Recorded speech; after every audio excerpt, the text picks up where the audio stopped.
الحمد لله نحمده ونستعينه ونستغفره ونؤمن به ونتوكل عليه ونعوذ بالله من شرور أنفسنا ومن سيئات أعمالنا من يهده الله فلا مضل له ومن يضلل فلا هادي له وأشهد أن لا إله إلا الله وحده لا شريك له وأشهد أن محمدا عبده ورسوله أما بعد فإن خير الحديث كتاب الله وخير الهدي هدي محمد صلى الله عليه وسلم وشر الأمور محدثاتها وكل محدثة بدعة وكل بدعة ضلالة وكل ضلالة في النار. أعوذ بالله من الشيطان الرجيم. بسم الله الرحمن الرحيم. قد أفلح المؤمنون الذين هم في صلاتهم خاشعون. وقال النبي صلى الله عليه وسلم بني الإسلام على 5: شهادة أن لا إله إلا الله وأن محمدا عبده ورسوله إقام الصلاة وإيتاء الزكاة وحج بيت الله وصوم رمضان. رواه متفق علیہ. حاضرین جمعہ، دینی و ملی بھائیوں، بزرگوں اور پردہ اور خواتین، جہاں تک میری آواز جا رہی ہے،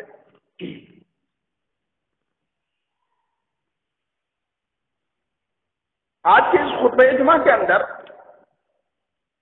انشاءاللہ الرحمن نماز کی اہمیت اور اس کے فضیلت کے متعلق چند باتیں آپ کے سامنے بیان کرنے کی کوشش کروں گا. کلمہ طیبہ کے اقرار کر لینے کے بعد سب سے پہلا واجبی حق جو ایک مسلمان کے اوپر لازم ہوتا ہے وہ ہے نماز. اور یہی نہیں بلکہ نماز اتنا اہم رکن ہے، اتنا اہم چیز ہے کہ اگر کوئی آدمی اس کو ضائع کر دیتا ہے، جان بوجھ کر چھوڑ دیتا ہے، تو براہ راست اس کا اسلام سے کوئی واسطہ ہی نہیں رہ جاتا. دوسرے الفاظ کے اندر اس کو یہ کہہ لیجیے کہ ایک مسلمان اور ایک کافر کے درمیان اگر کوئی چیز حد فاصل ہے تو وہ نماز ہے. صحابہ کرام کسی عمل کو نہ کرتے تو روک ٹوک نہیں کرتے یا کافر نہیں سمجھتے، یہاں تک کہ اگر کوئی آدمی، کوئی صحابی یا کوئی معاملہ نماز کو ترک کر دیا جاتا ہے یا نماز کو چھوڑ دیتے تو اس کو کافر سمجھتے تھے. بہت اہم رکن ہے. لیکن افسوس کہ اسلام کا جتنا شعبہ نماز کا اہمیت اور نماز کی فضیلت تھی، اسی شعبے کو آج ہم نے فراموش کر کے رکھ دیا. ہم نماز نہیں پڑھنا چاہتے. دنیا کے ایک آدمی سے پوچھ لیجئے، اس سے معلوم کریے کہ آپ کو کامیابی چاہیے، وہ ضرور کہے گا کہ ہاں کامیابی چاہیے. اگر وہ بزنس مین ہے تو بزنس کے معاملے میں وہ بڑے سے بڑے بزنس مین والے آدمی سے ملاقات کرے گا اور اس سے ٹپس وغیرہ لیتا ہے، مشورہ لیتا ہے. لیکن اللہ رب العزت خود کلام الہی کے اندر ان لوگوں کے لیے بشارت اور ان لوگوں کے لیے ایک بہترین نعمت کا ذکر کر دیا ہے جو لوگ نماز کا اہتمام کرتے ہیں، نماز کے اوپر مداومت اختیار کرتے ہیں، نماز کے اندر کاہلی اور سستی نہیں پیدا کرتے ہیں، بلکہ جب بھی مؤذن کہتا ہے حی علی الصلاۃ حی علی الفلاح، آؤ نماز کی طرف، آؤ کامیابی کی طرف، تو مومن بندہ جو ہوتا ہے وہ اپنے کام کاج کو چھوڑتا ہے اور اللہ تعالیٰ کے دربار میں آن پہنچتا ہے، اللہ تعالیٰ کے سامنے اپنے ماتھے کو ٹیکتا ہے۔ لیکن کتنی بدقسمتی کی بات ہے، مؤذن دن بھر میں 5 مرتبہ 5 دفعہ یہ ندا لگاتا ہے، یہ پکار لگاتا ہے کہ آؤ رب کی کامیابی کی طرف، لیکن ہم کہتے ہیں کامیابی ہمیں نہیں چاہیے۔ پر یہ گلا، یہ شکوہ، یہ ماتم، یہ دشمنوں کا یہ غار، یہ دشمنوں کا ہمارے اوپر طرح طرح کی اذیت ہے، یہ جو اذیتیں ہمارے اوپر آ رہی ہیں، پھر ان اذیتوں کے اوپر ہم چمے گولیاں کیوں کرتے ہیں؟ افراتفری ہم کیوں پیدا کرتے ہیں؟ کیوں ہم اپنے روزمرہ کے کرتوتوں کے اوپر جائزہ نہیں لیتے، اس کے اوپر غور و فکر کیوں نہیں کرتے؟ آپ قرآن کریم پڑھتے چلے جائیے، نماز کی جتنی اہمیت آپ اٹھا لیجیے، قرآن کریم میں آپ پر بتا وَمَا أُمِرُوا إِلَّا لِيَعْبُدُوا اللَّهَ مُخْلِصِينَ لَهُ الدِّينَ حَنَفَاءَ وَيُقِيمُوا الصَّلَاةَ وَيُؤْتُوا الزَّكَاةَ۔ تمام انبیاء کو یہ بات کہہ دی گئی ہے، ان کے لیے لازم کر دیا گیا کہ آپ نماز پڑھیں گے، نماز کو لازم پکڑیں گے، تمہارے لیے یہ حکم صادر کر دیا گیا۔ پھر نماز کے اندر سستی، کاہلی کہاں سے آ گئی؟ حدیث مبارکہ بتلاتی ہے بنی الاسلام علی خمس شہادت اللہ الہ الا اللہ، اسلام کی بنیاد 5 چیزوں کے اوپر آئی۔ کلمہ طیبہ کا اقرار کرنا یہ سب سے پہلا عمل ہے اسلام کے لیے۔ اب اگر کوئی آدمی اس کو تصور کر لے، مان لے، تسلیم کر لے، سرنڈر کر دے، اقام الصلاۃ، اس کے اوپر نماز لازم ہے۔ دوسرا، لیکن پھر بھی کاہلی ہے، پھر بھی سستی ہے، پھر بھی ہم ٹال مٹول کر رہے ہیں، اور چھوڑیے ان لوگوں کی بات میں نہیں کرتا جو لوگ نماز نہیں پڑھتے، ان کا تو معاملہ ہی گڑبڑ ہے۔ میں بات کر رہا ہوں ان لوگوں کی کہ جو لوگ نماز پڑھتے ہیں لیکن ٹائم بے ٹائم کر کے نماز پڑھتے ہیں، ایسے لوگوں کے لیے ویل ہے، فویل للمصلین الذین هم عن صلاتهم ساہون، ویل ہے ان نمازیوں کے لیے، ان نمازیوں کے حق میں کہ جو لوگ نماز کے اندر سستی پیدا کرتے ہیں، کاہلی پیدا کرتے ہیں۔ چند افراد جمع ہیں، گفتگو ہو رہی ہے، بات چیت ہو رہی ہے، مؤذن نے ندا لگا بھی دیا، پکار لگا بھی دیا، لیکن بیٹھ کر کے اپنے ہم جولیوں کے اندر ہنسی مذاق کر رہے ہیں، گلچھڑیاں اڑا رہے ہیں۔ ایسے لوگوں کے بارے میں قرآن بولتا ہے کہ ویل ہے ایسی نمازوں کے بارے میں، ایسے لوگوں کے بارے میں جو نماز کے اندر سستی اور کاہلی پیدا کرتے ہیں۔ اب ذرا ٹھکانا وہ لوگ لگائیں، اپنا انجام دیکھیں کہ جو لوگ نماز ہی نہیں پڑھتے۔ اور محمد بن صالح عثیمین کا فتویٰ اگر آپ لوگ دہنشی کر لیں، وہ کہتے ہیں کہ اگر کوئی آدمی مر گیا اور وہ نماز نہیں پڑھتا تھا، نماز سے اس کا کوئی واسطہ نہیں تھا، مسجدوں کی آباد کاری میں وہ حصہ نہیں لیتا تھا، تو ایسے آدمی کی نہ نماز جنازہ پڑھی جائے، نمبر 1، نہ اس کی تجہیز کی جائے، نہ اس کی تکفین کی جائے، اور نہ ہی مسلمانوں کے قبرستان کے اندر ان کو دفن کیا جائے، چھوڑ دیا جائے صحرا کے اندر۔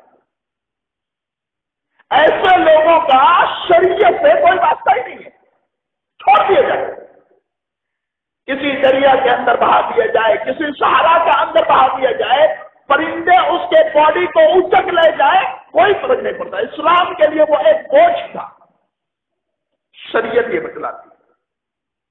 لیکن افسوس ہے، اور بالخصوص ہمارا نوجوان طبقہ جن کے رگ کے اندر انقلابی خون ہے، جن کے رگ کے اندر جب چاہے جہاں چاہے انقلاب پپا کر دیں، آج ہمارا نوجوان طبقہ نماز سے غائب ہے. بہت افسوس کی بات. حالانکہ انسان کے زندگی کا ایک سیکنڈ بھی گارنٹی والا زندگی نہیں ہے. ایک لمحہ بھی کسی کو بھی پتا نہیں کہ بیٹھے بیٹھے گھر جانا نصیب ہوگا کہ نہیں ہوگا، کسی کو بھی پتا نہیں. لیکن پھر بھی لوگ دعویٰ ٹھوکتے ہیں نا. دعویٰ کیا ہے؟ ابھی جوانی ہے، جوانی میں عیش بازیاں کر لی جائیں، رنگ رلیاں اڑا لی جائیں، بڑھاپے کے اندر اللہ صلی اللہ علیہ وسلم معاملہ ٹھیک ٹھاک ہو جائے گا. شیخ سعدی رحمہ اللہ کی ایک فارسی شعر ہے، وہ تو عمدہ شعر ہے. در جوانی توبہ کردن شیب پیغمبری، کیا بولتا؟ در جوانی توبہ کردن شیب پیغمبری، وقت پیری گرددالی مشوت پرہیز کا. شیخ سعدی کہتے ہیں کہ جوانی کے لمحات کے اندر عبادتیں کرنا، بندگیاں کرنا، توبہ و استغفار کرنا، یہ پیغمبروں کا کام ہے. یہ انبیاء کرام کا اسوہ ہے، انبیاء کرام کا طور طریقہ ہے. وگرنہ تو بڑھاپے کے لمحے کے اندر ظالم بھیڑیا بھی بڑا شریف بن جاتا، متقی بن جاتا. وقت پیری گرد ظالم مشوت پرہیزگار، یہ جو بھیڑیا ہوتا ہے جو ہمیشہ چاروں طرف دوسرے جانوروں کو چینے نہیں دیتا، وہ بھی بڑھاپے کے لمحات کے اندر بڑا شریف بن جاتا، متقی بن جاتا. تو جوانی کے لمحات کے اندر اثر عبادتیں مطلوب ہے. اسی لیے اللہ کے رسول صلی اللہ علیہ وسلم کی حدیث ہے، سبعۃ یظلهم اللہ فی ظلہ یوم لا ظل الا ظلہ. 7 قسم کے لوگ ایسے ہیں کہ جو اللہ تعالی کے سائے میں ہوں گے جس دن کوئی سایہ نہیں ہوگا. تصور کریں انسان، سورج بالکل قریب 1 میل کے فاصلے پر ہوگا. ایسے لمحات کے اندر انسان کیسے برداشت کرے گا؟ آج کروڑوں میل دور ہے سورج. مئی جون کا مہینہ لگتے ہی لوگ اپنے ٹھکانے کے لیے تیاری کرنا شروع کر دیتے ہیں. کوئی کولر کا انتظام کرتا ہے تو کوئی اے سی کا انتظام کرتا ہے، کچھ نہ صحیح تو کم از کم ایک پنکھے کا انتظام تو ضرور کرتا ہے. سوال یہ ہے، یہ عارضی زندگی ہے، دائمی زندگی نہیں ہے، عارضی زندگی ہے. مرنا ہے، مر کے منو مٹی کے اندر دفن ہونا ہے. اور وہ جو زندگی ہے وہ دائمی زندگی ہے، وہاں نہ کبھی موت آنے والی ہے، نہ انسان کی زندگی کے احساسات کا وہاں کوئی تعلق ہے. وہاں کے لیے ہم نے تیاری کیا کر رکھی ہے؟ سوال یہ ہے، کیا چیز کی تیاری ہم نے کر رکھی ہے؟ رب نے اس زندگی کے اندر ہمیں قوت دے رکھی ہے، طاقت دے رکھی ہے، ساری چیزیں اللہ تعالیٰ نے ہمارے لیے ہمارے جسم کے اندر ساری فیسلٹی موجود کر رکھی ہے، لیکن ہم کر کیا رہے؟ بہت قریب سورج ہوگا. ایسے لمحے کے اندر اللہ تعالیٰ کا سایہ مل جانا بہت عظیم نعمت ہوگی. ان میں سے ایک نوجوان ایسا ہوگا جو اپنی جوانی کو فوراً اللہ تعالیٰ کے سرنڈر کر دیتا تھا، اللہ تعالیٰ کے یہاں حاضر کر دیتا تھا. شاب النشأ فی عبادت اللہ، ایسا نوجوان جو اللہ تعالیٰ کی عبادت کرتا تھا، بندگی کرتا تھا. اور دنیا کے اندر کوئی سی ذریت سوائے انبیاء کرام کے کوئی ایسی ذریت پیدا ہوئی ہی نہیں کہ جس سے غلطیاں نہ ہو. غلطی ہر ایک سے ہوتی ہے، خطائیں ہر ایک سے ہوتی ہے، لیکن ان خطاؤں کے اوپر ڈٹ جانا یہ رب کو پسند نہیں ہے. اللہ اس چیز کو نہیں پسند کرتا. آپ خطا کر لیں، غلطی کر لیں، نادم پشیماں ہو جائیں، رب کے دربار میں آئے، رب خود کہتا ہے میرے بندے مجھ سے پکارے، مجھے لو لگا کر دیکھے، میں اپنے بندے کو بہت کچھ عطا کر دیتا ہوں۔ اجیب دعوت الداع اذا دعان فلیستجیبوا لی ولیؤمنوا بی لعلہم یرشدون۔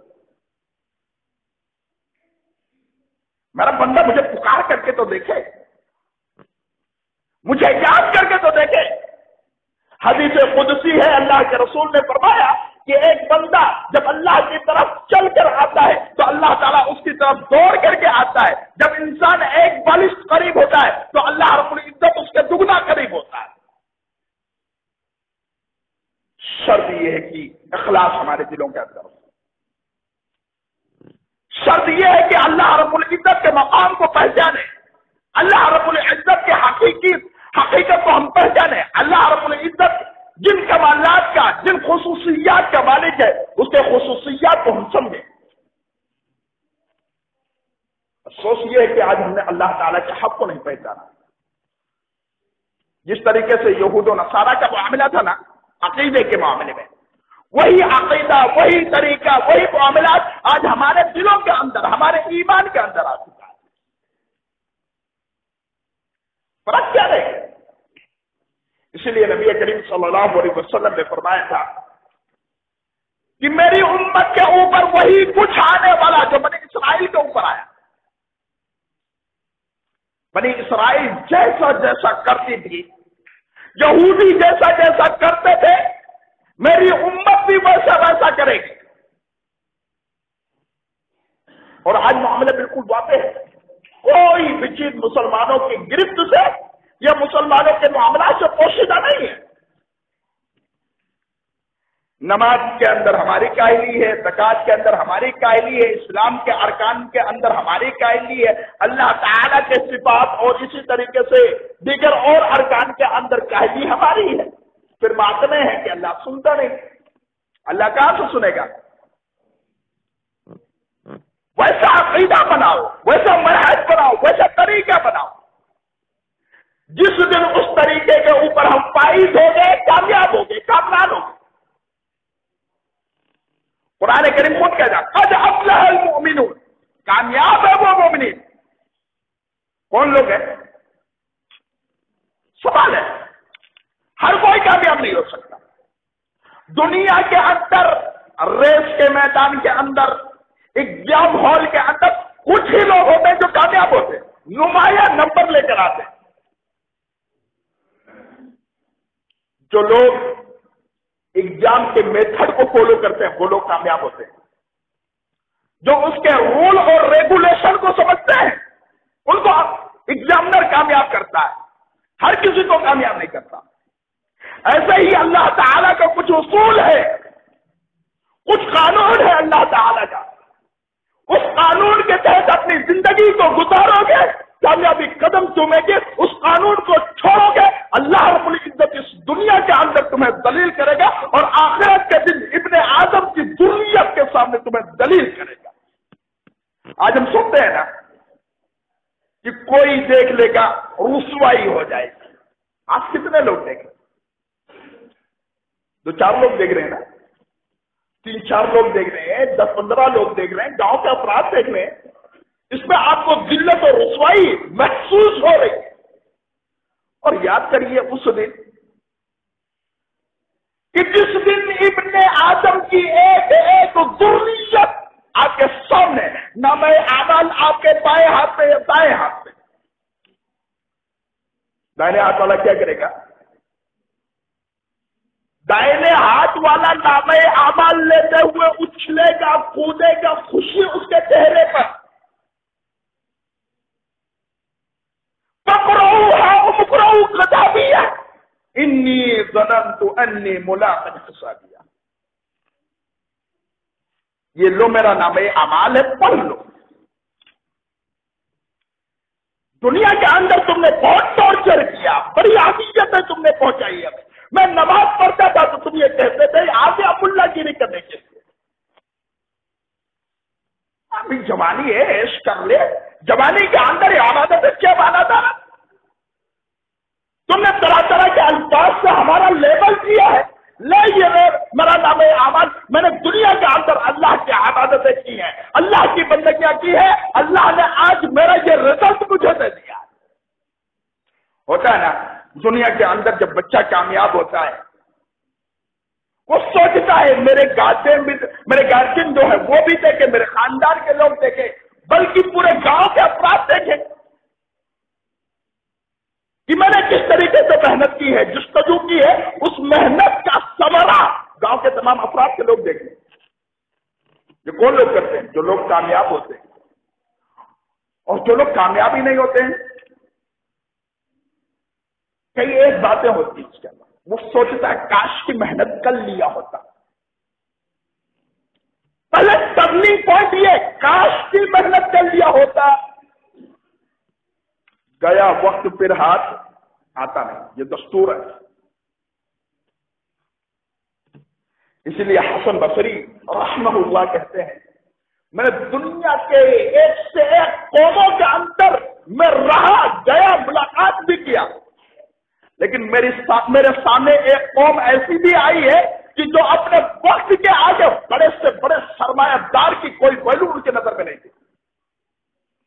یعنی وقت کی اہمیت کو بتلانا چاہتے ہیں۔ پیریڈ جو آپ سے نکلنا ہے، جس لمحے کے اندر آپ کو فائدہ نہیں اٹھا رہے، وہ پیریڈ آپ کے لیے بڑا نقصان ہے۔ حضرت عبداللہ بن مسعود خود کہتے ہیں کہ اگر میرا کوئی ایک لمحہ ایسا نکل جاتا جس کے اندر میں اللہ کی عبادت نہیں کرتا، اچھا عمل نہیں کرتا، اس لمحے کے اندر مجھے بہت زیادہ افسوس ہوا کرتا تھا۔ اور آج ہم کتنے لمحات کو یوں ہی ظاہر کر دیتے ہیں، ختم کر دیتے ہیں، ہمیں افسوس تک نہیں ہوتا۔ نہیں فکر ہے نا؟ وقت کی اہمیت کو ہم نے سمجھائی، وقت کی اہمیت کو، اس کی نزاکت کو ہم نے نہیں سمجھا، جس کی بنیاد کے اوپر آج ہمارا معاملہ بڑا ٹیڑھا معاملہ بن چکا ہے۔ اسی لیے زندگی کے اندر کامیاب ہونا چاہتے ہو، کامران ہونا چاہتے ہو، تو وقت کی اہمیت کو سمجھ لو۔ اور آپ لوگ الحمدللہ کسان ہیں، سارے حضرات کسان ہیں، سارے کے سارے لوگ اچھی طریقے سے جانتے ہیں اگر ٹائملی فصل کی بیج کو نہ ڈالا جائے فصل نہیں اگ سکتا۔ یہ وقت کی اہمیت ہے، یہ وقت کی نزاکت ہے، لہذا وقت کی اہمیت کو اور اس کی نزاکتوں کو ہمیں سمجھنے کی ضرورت ہے اور اس سے استفادہ کرنے کی ضرورت ہے۔ تو بائیں ہاتھ والا کیا کرتا ہے؟ جب بچہ ناکام ہو جاتا ہے تو وہ بہت افسوس کرتا ہے، کاش محنت کر لیا ہوتا، اور جب رزلٹ ہاتھ لگ جاتا ہے تو پہلے تو سوچتا ہے اس کو چیر پھاڑ کے رکھو، نہ رہے بانس نہ بجے بانسری۔ کیوں؟ اسے ناکامی ہاتھ لگ چکی ہے نا، وہ اپنے کیے کے اوپر پچھتا رہا ہے، محنت نہیں کیا، کھیلتا کودتا رہا، ٹائم پاس کرتا رہا۔ اب وہ لمحات پیچھے ریوائز کرتا ہے، اس کو پیچھے لے کے جاتا ہے، وہ چھپاتا ہے اپنے آپ کو، اپنے کالے کرتوتوں کو چھپاتا ہے، اپنے ناکامی کو چھپاتا ہے، اور چاہتا ہے کہ بچے کو تو چھوڑو، گاؤں کے کسی فرد کو نہ پتا، ایک سوچ رہا گاؤں کا ایک آدمی جان جائے کہ میں نے کس طریقے سے محنت کی ہے، اور ایک سوچ رہا ہے کاش کی کسی کو پتہ ہی نہ چلتا۔ یہ کیفیتیں اس دن بھی ہوں گی، سیم کیفیت ہے۔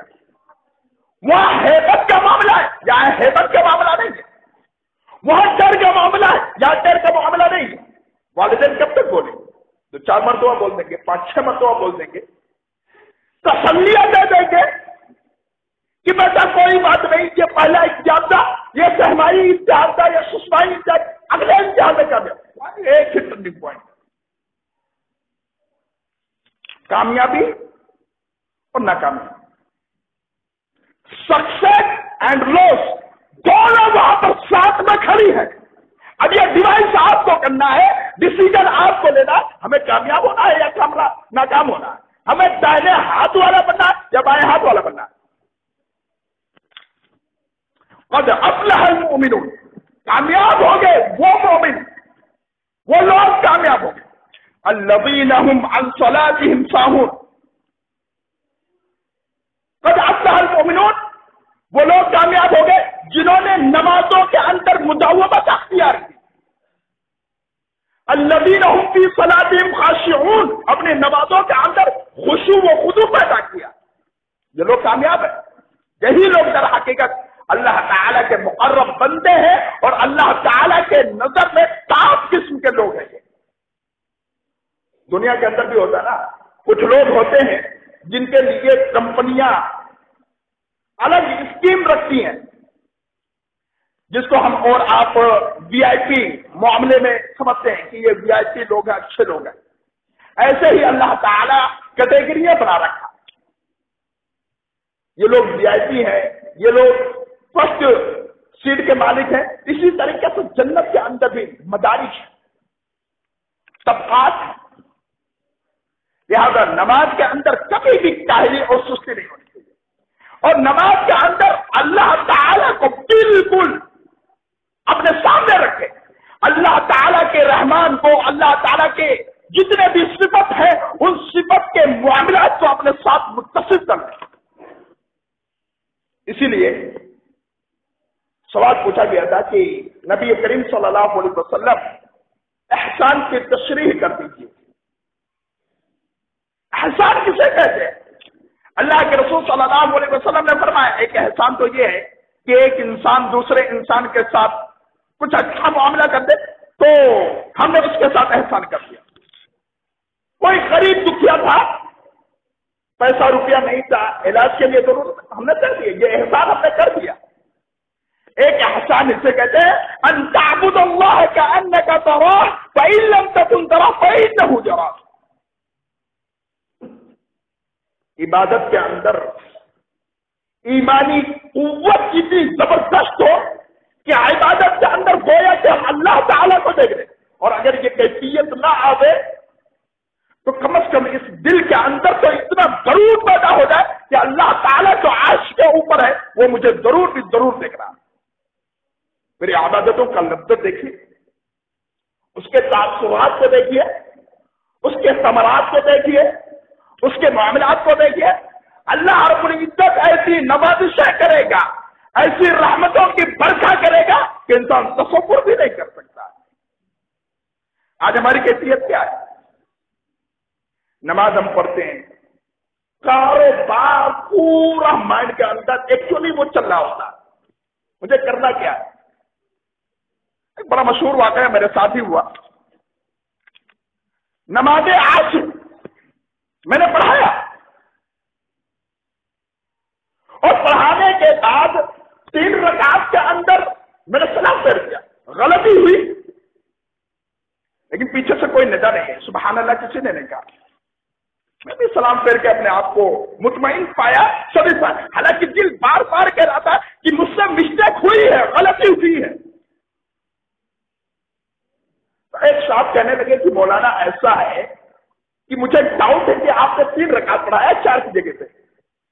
میں کہا کہ بھائی میں تو اپنے آپ میں مطمئن ہوں، اگر کوئی پکا ثبوت دے دے یا کوئی معاملہ ہو جائے، کوئی ایک اور ساتھ میں مل جائے تو میں نماز کو لوٹا دوں گا اور سجدے سو کر لوں گا. ایک حضرت سے حج کر کے آئے ہوئے تھے، کہا بالکل میرے پاس پکا ثبوت ہے. میں بولا وہ کیسے؟ کہا میرے پاس 4 دکان ہے، 4 دکان کے معاملات کو میں سیٹلمنٹ کر رہا تھا. ابھی 3 پہ پہنچا تھا، 3 ہی میں آپ نے سلام کر دیا، ایک کا حساب و کتاب ہو ہی نہیں تھا. ایک دکان کے معاملات کو میں سچ ہی نہیں کر پایا، اس وجہ سے آپ نے 3 رکعت پڑھائی. اس پر مجھے پورا یقین ہے، پورا بھروسہ ہے، یہ مسلمانوں کا عقیدہ ہے. نماز کے اندر اس طریقے سے دنیاوی معاملات میں انوالو ہونا کیا معنی رکھتا ہے؟ نماز ہے امام بخاری رحمہ اللہ ادا کر رہے ہیں. امام بخاری رحمہ اللہ کے جسم کے اندر بھیڑ، زہریلا بھیڑ، کہا جاتا ہے کہ ایک ڈنگ اگر وہ مارتے ایک انسان کو تو وہ چنگھاڑ مارے گا. لیکن نماز پڑھ رہے ہیں، نماز کے اندر خشوع و خضوع اتنا تگڑا ہے کہ بار بار وہ بھیڑ امام بخاری کے اوپر حملہ کر رہا ہے، لیکن وہ اثر اس کے زہر کا اثر امام بخاری کے جسم کے اندر کچھ بھی نہیں کر رہا، اس وجہ سے کہ وہ اللہ تعالیٰ کو بالکل اپنے آپ کے اندر، یا یہ کہہ لیجیے کہ اللہ تعالیٰ کو اپنے سے بہت زیادہ قریب کیے ہوئے، کچھ اثر نہیں کیا۔ حالانکہ نماز پھیرنے کے بعد، سلام پھیرنے کے بعد جب ان کے جسم کو دیکھا گیا تو کئی جگہوں کے اوپر اس بھیڑ نے حملہ کیا ہوا ہے۔ یہ خشوع ہے۔ امام علی رضی اللہ تعالی عنہ کے اوپر یا ان کے جسم کے اندر کوئی ایسا کانٹا چبھ گیا تھا جو کانٹا چلتے وقت اوپر کی طرف بھاگتا تھا۔ طبیب وغیرہ آئے اور کہنے لگے کہ حضرت علی صاحب ایسا ہے کہ ہم آپ کے جسم کے اندر جو کانٹا چبھا ہوا ہے پاؤں کے اندر، میں اس کو نکال دیتا ہوں۔ ایسے نہیں، ایسا قطعی طور پہ میں نکلوا ہی نہیں سکتا ہوں۔ ایک صورت میں نماز پڑھ رہا ہوں گا، سجدے کی کیفیت کے اندر ہوں گا، تب میرے اندر سے وہ ضبط والی چیز نکالی جائے۔ چنانچہ حضرت علی رضی اللہ تعالی عنہ کے ساتھ یہ معاملہ درپیش ہوا۔ سجدے کے اندر ہے، طبیب آتا ہے، ڈاکٹر آتا ہے اور وہ نوکیلی چیز کو حضرت علی کے بدن سے نکالتا ہے۔ حضرت علی کو ذرہ برابر اس کا علم نہیں ہوتا ہے، اور حضرت علی سلام پھیرنے کے بعد یا نماز سے فارغ ہونے کے بعد کہتے ہیں کیا میرے جسم سے وہ چیز نکال لیا گیا؟ اچھی نکال لیا گیا۔